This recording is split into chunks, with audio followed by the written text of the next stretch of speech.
Hello,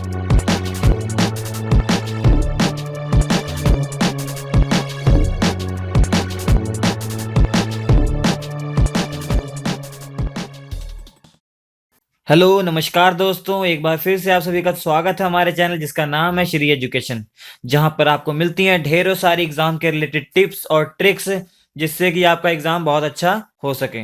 हम आज इस वीडियो में देखेंगे जो 18 जनवरी एसएससी सीएचएसएल के एग्जाम में जो क्वेश्चन आए थे जीएस के, उनको हम देखेंगे कि कौन कौन से क्वेश्चन आए थे। इससे पहले वाले वीडियोज में हमने जितने भी एग्जाम हो चुके हैं 17 जनवरी तक उनका रिव्यू किया है और ये भी आपको बताया कि कौन कौन से क्वेश्चन आए थे, किस किस पोर्शन से कितने कितने क्वेश्चन आए थे।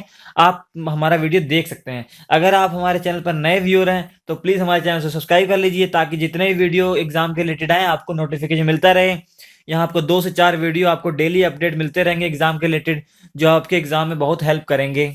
तो आज हम देखेंगे जो फर्स्ट शिफ्ट में जो एग्जाम हुआ था एसएससी सीएचएसएल का 18 जनवरी को, उसमें कौन कौन से क्वेश्चन आएंगे उनको देखेंगे। जीएस का पोर्शन देख रहे हैं। देखिए पहला क्वेश्चन जो आया था, the battle of Tarain was fought in 1191 between, किसके बीच में 1191 में जो तराइन का युद्ध लड़ा गया था। तो ये पृथ्वीराज चौहान और मोहम्मद गोरी के बीच में लड़ा गया था, जिसमें पृथ्वीराज चौहान की विजय हुई थी। उसके बाद 1192 में 1192 में फिर से सेकंड बैटल हुई थी तराइन में, पृथ्वीराज चौहान और मोहम्मद गोरी के बीच में हुई थी। इस बार मोहम्मद गोरी जीत गया था। 1192 में मोहम्मद गोरी जीता था, मगर 1191 में पृथ्वीराज चौहान जी जीत गए थे। जबकि पृथ्वीराज चौहान 1192 में हारे थे, फिर भी इतिहास में इन्हें विजयी राजा माना जाता है, क्योंकि ये चाहते 1191 में जब मोहम्मद गोरी को हराया उसे मार सकते थे, मगर उसे बख्श दिया। फिर 1192 में फिर वो लड़ा, उसके बाद मोहम्मद गोरी जीत गया, मगर फिर भी पृथ्वीराज चौहान जी को एक विजयी राजा माना जाता है अब तक। अपूर्वी चंडेला का किस स्पोर्ट से रिलेशन है। तो ये एक शूटिंग एथलीट है, ये उनकी पिक्चर है, ये बहुत अच्छी ये शूटिंग प्लेयर है। जग घूम्यो जो सॉन्ग है वो किसने गाया है, किस सिंगर ने गाया है। जग घूम्यो राहत फतेह अली खान ने गाया है। तो ये जो मूवी थी ये सुल्तान मूवी में गाया था, ये सुल्तान मूवी में गाया था। नेक्स्ट क्वेश्चन जो आया था, जो ब्रोकन विंग्स है, ब्रोकन विंग्स किसने लिखी है। जो ब्रोकन विंग्स बुक है ये किसने लिखी है, ये खलील गिब्रान ने लिखी है। खलील गिब्रान ने, ये उनकी पिक्चर है, खलील गिब्रान ने लिखी है। ये लेबनान देश के हैं, लेबनान देश के हैं ये। नेक्स्ट क्वेश्चन है, to which class does a spider belong. Spider किस क्लास से बिलोंग करता है। तो इसका आंसर है आर्चनिड और arthropod. How many times, next question जो है, how many times has Kangana Ranaut won the national film award. National film award उसने कितनी बार जीता है कंगना रनौत ने। तो ये 3 बार जीता है। 2 बार तो जीता उसने बेस्ट एक्ट्रेस के लिए, और 1 बार जो जीता है वो बेस्ट सपोर्टिंग एक्ट्रेस के लिए। जो 2 फिल्मों में जीता था बेस्ट एक्ट्रेस है, पहली फिल्म थी उसकी तन्नू वेड्स मन्नू, और जो दूसरी फिल्म थी वो थी क्वीन। दोनों में इसने बहुत अच्छा रोल निभाया था। तन्नू वेड्स मन्नू 2 रिटर्न जो थी उसमें ये जीता था इसने। और जो सपोर्टिंग एक्ट्रेस जीता था वो फैशन के लिए जीता था इसने, फैशन के लिए। What was the name of first satellite in space. Space में सबसे पहला कौन सा सैटेलाइट छोड़ा गया था। ये स्पुतनिक 1 छोड़ा गया था। ये जो छोड़ा था ये रशिया ने छोड़ा था, रशिया ने। अगर आपसे ये पूछे इंडिया की तरफ से कौन सा पहला सैटेलाइट भेजा गया था, तो वो भेजा गया था आर्यभट्टा। ये आपको याद होने चाहिए सब। और कौन सी कंट्री थी जिसने सबसे पहले स्पेस में वो सैटेलाइट छोड़ा था, वो रशिया थी। अब पूछा है acceleration due to gravity at a distance of 2r where r is a radius of earth, 2r from the surface of earth. ये कह रहा है कि ये हमारा अर्थ है, इस अर्थ सरफेस से, ये सरफेस से ये 2r डिस्टेंस पर जी की वैल्यू कितनी है, जी की वैल्यू कितनी होगी। देखिए ध्यान से देखिए, कंसेप्ट हम आपको बताते हैं कि अर्थ सरफेस से जितनी ऊपर हम जाते जाएंगे उसका जो ग्रेविटी एक्सेलरेशन की वैल्यू कम होती जाती है। तो हम मान लिया हम h हाइट पर गए, अर्थ सरफेस से h हाइट पर गए, और अर्थ सरफेस पे g की वैल्यू मैंने मान ली जी की वैल्यू मान ली, जी वैल्यू मान ली है, ग्रेविटी एक्सेलरेशन की वैल्यू जी मान लिया अर्थ सरफेस पे। तो h हाइट पे कितनी होगी, इसका फॉर्मूला होता है g h is equal to g upon 1+h/r का whole square, where h is the height of the point from the surface and r is the radius of earth. Then gh क्या हो जाएगा आपका, g क्या है, surface पर gravity acceleration, 1+h कितनी height है, 2r है, तो ये अपॉन r, r कट जाएगा, ये इसका होल स्क्वायर है, तो ये 2+1 3 का होल स्क्वायर, तो कितना हो जाएगा, g/9 हो जाएगा, g/9। तो 2r हाइट पर जो ग्रेविटी एक्सेलरेशन की वैल्यू हो जाएगी g/9, और हम जानते हैं g की वैल्यू कितनी होती है, g की वैल्यू होती है 9.8, और बाई 9 कितना हो जाएगा, ये डिवाइड कर देंगे तो लगभग ये आ जाएगा 1.1 मीटर पर सेकेंड स्क्वायर, 1.1 मीटर पर सेकेंड स्क्वायर हो जाएगा ग्रेविटी एक्सेलरेशन ये 2r हाइट पर। तो ये कंसेप्ट है। अर्थ सरफेस पर जो ग्रेविटी एक्सेलरेशन होता है वो 9.8 होता है लगभग, ऊपर जाएंगे तब भी कम होता है, जब इसके नीचे जाएंगे तब भी कम होता है, ये ध्यान दीजिएगा। कब जब इसके सेंटर पे चले जाएंगे यहाँ पे जीरो हो जाता है, इसके सेंटर पर जीरो हो जाता है। अब जमीन में हम जाएंगे जी की वैल्यू कम होती जाएगी, सेंटर पर ये जीरो हो जाएगी, फिर सेंटर से दूर जाएंगे फिर जी की वैल्यू बढ़ती रहेगी, फिर यहाँ सरफेस पे आ जाएंगे 9.8 हो जाएगी, ऐसे। नेक्स्ट क्वेश्चन है test of ethane gas. Ethane gas का कोई भी टेस्ट नहीं होता, अगर इसके फॉर्मूले की बात करें तो ये C2H6 होता है, इथेन गैस का फॉर्मूला जो होता है C2H6 होता है। मार्बल जो पत्थर होता है, marble is which type of rock, ये मेटामॉर्फिक टाइप का होता है ये मार्बल। जो रॉक होता है वो तीन टाइप के रॉक होते हैं, वो तीन टाइप के रॉक होते हैं। जो पहला होता है वो होता है सेडिमेंट्री, और जो दूसरा होता है वो होता है मेटामॉर्फिक, जो तीसरा है वो है इग्नियस। तो ये तीन टाइप के रॉक होते हैं, जो मार्बल होता है इस सेकंड वाले टाइप का होता है, इस कैटेगरी में आता है।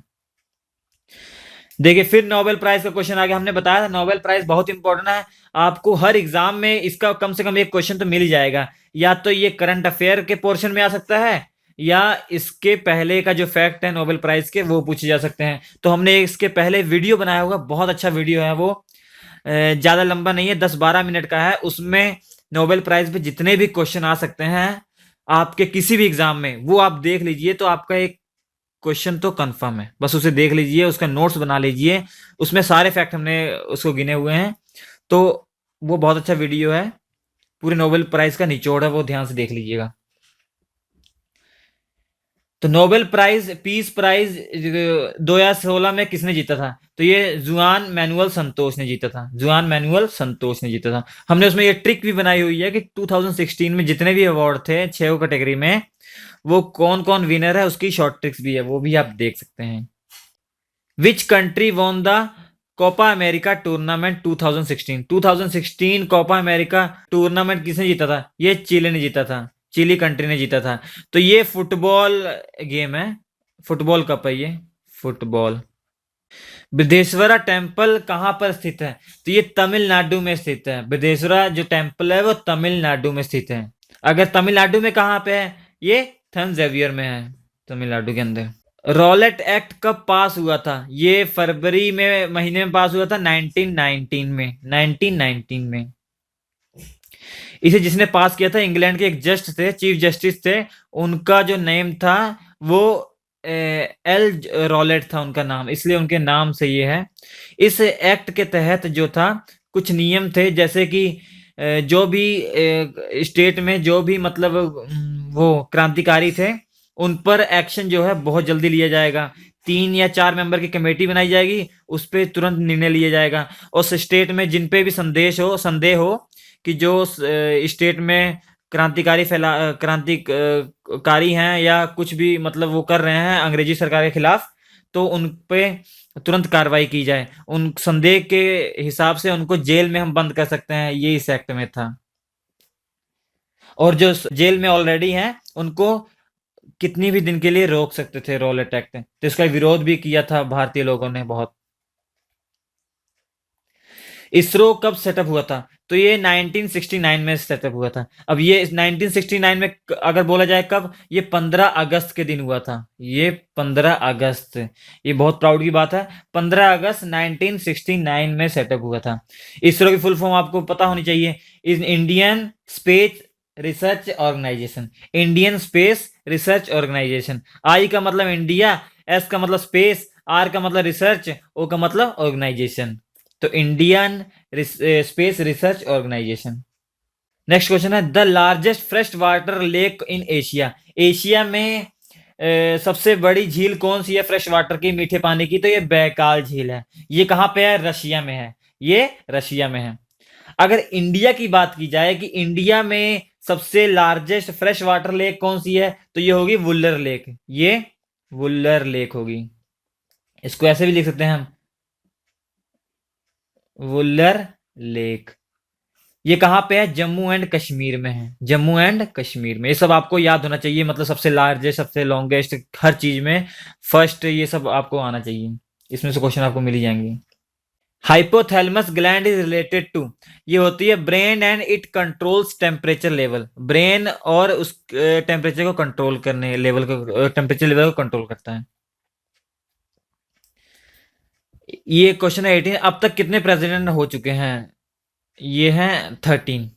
ये नेक्स्ट क्वेश्चन है, इलेक्ट्रॉन का एंटी मैटर कौन है? इसका इलेक्ट्रॉन का उल्टा जो है ऑपोजिट जस्ट, वो एंटी मैटर कौन है? वो है पॉजिट्रॉन। पॉजिट्रॉन होता है, इस पे जो चार्ज होता है इलेक्ट्रॉन के बराबर ही चार्ज होता है, मगर पॉजिटिव होता है।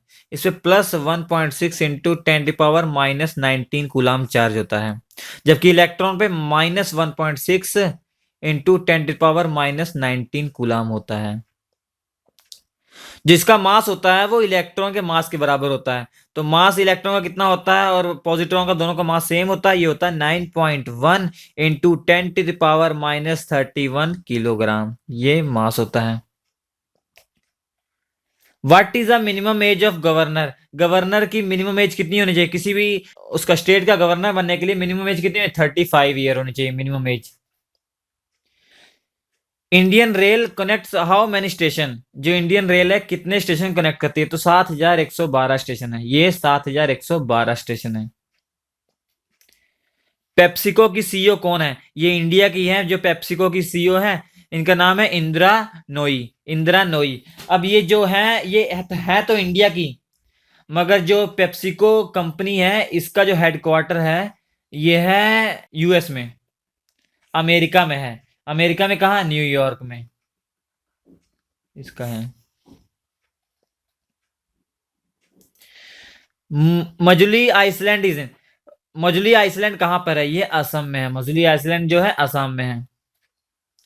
Retirement age of supreme court जज। सुप्रीम कोर्ट ऑफ जज की मतलब जो रिटायरमेंट है वो कब कब मतलब कितने साल में होती है? कितनी जब उसकी एज हो तब वो रिटायरमेंट हो जाए, तो 65 ईयर का हो तो वो रिटायर हो जाता है। और इसकी मिनिमम एज कोई नहीं होती। किसी भी सुप्रीम कोर्ट का जज बनने की मिनिमम एज का कोई उद्धार नहीं है, जबकि इसकी जो मैक्सिमम एज है वो 65 है। एक क्वेश्चन आया था आपका वर्ल्ड वॉर पे आया था, ये आप देख लीजिएगा वर्ल्ड वॉर के सारे क्वेश्चंस।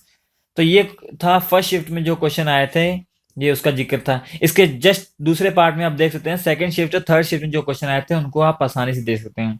अगर आपको हमारा वीडियो अच्छा लगा हो प्लीज इसे लाइक कर लीजिए, शेयर कीजिए अपने दोस्तों के साथ, और प्लीज हमें कमेंट करके कम से कम बताइए कि आपको वीडियो हमारा कैसा लगा। आप हमारे चैनल को सब्सक्राइब कर सकते हैं, जिससे जितने भी वीडियोज आएंगे आपको नोटिफिकेशन मिलता रहेगा, जो आपके एग्जाम के रिलेटेड बहुत ही ज़्यादा हेल्पफुल होंगे। हमारे वीडियो देखने के लिए आपका बहुत बहुत धन्यवाद।